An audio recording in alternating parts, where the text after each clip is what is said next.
గోంగూర పప్పు మా అమ్మ చాలా బాగా చేస్తుంది.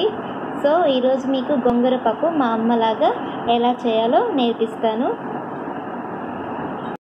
గోంగూర పప్పుకు కావాల్సిన పదార్థాలు: కందిపప్పు, పచ్చిమిరపకాయ, గోంగూర, టమాటో, సాల్ట్, పసుపు,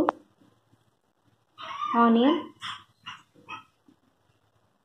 కరివేపాకు, ఎండుమిర్చి, ఆవాలు, జీలకర్ర, తెల్లగడ్డ.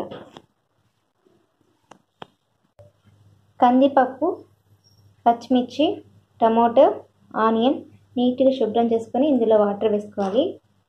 తర్వాత ఇందులో 1 స్పూన్ ఆయిల్ వేయాలి. చిటికెడు పసుపు వేయాలి. ఆన్ చేసి కుక్కర్ పెట్టి 2 విజిల్ వచ్చేంత వరకు ఉడికించుకోవాలి.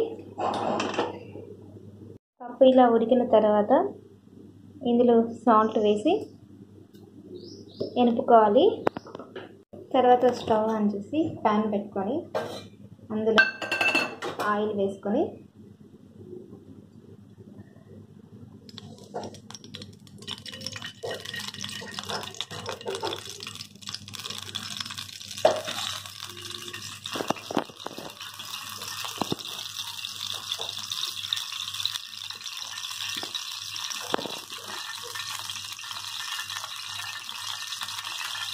ఆయిల్ హీట్ అయిన తర్వాత పోపు దినుసులు అన్నీ వేసుకొని